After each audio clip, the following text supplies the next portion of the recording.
17 январда şu аргандай маселелер боюнча бир маселелерди көтөрдүм эле.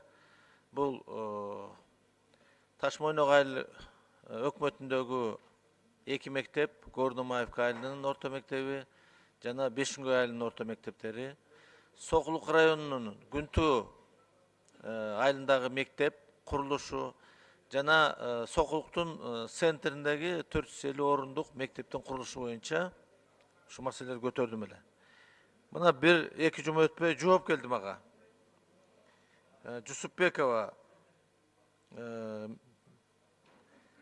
El Agartı Ministerliğinin orunbasarı sizlerin sunuş boyunca deydi.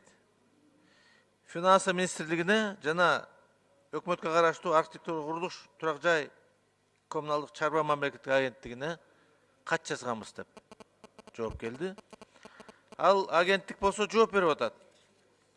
Biz deyt, bilim berүү министрлигинен жанагындай каттарды алдык, бирок республика бюджетинин эсебинен бөлүнгөн каражаттардын көлөмүнө жараша каралаарын билдиребиз дейт.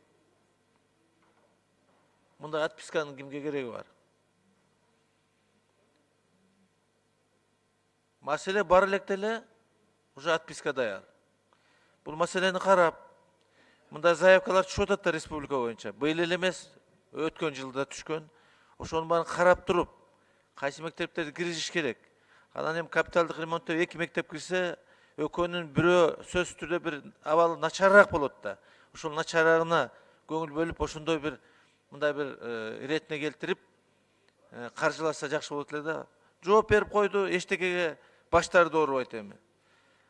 Могу 2 мектеп, мисалы үчүн Арчалы айылындагы, Сокулук районунун Аламын районунун Арчалы айылындагы мектеп. Бул биринчи генерал Самсалиевдин атын көтөрүп жүргөн мектеп.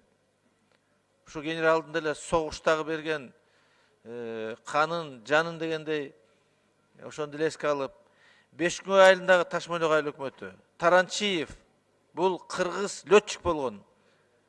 Советтер союзунун баатыры болгон. Мына ушундай адамдын атын ысымын көтөрүп жүргөн мектеп. Мына ушуларга бир көңүл бөлүп коюш керек го дейм.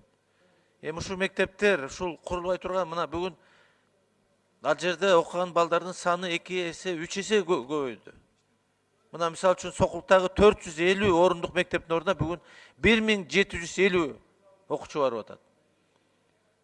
Мына жакында президент да барган ал жерге, Сокулук районуна.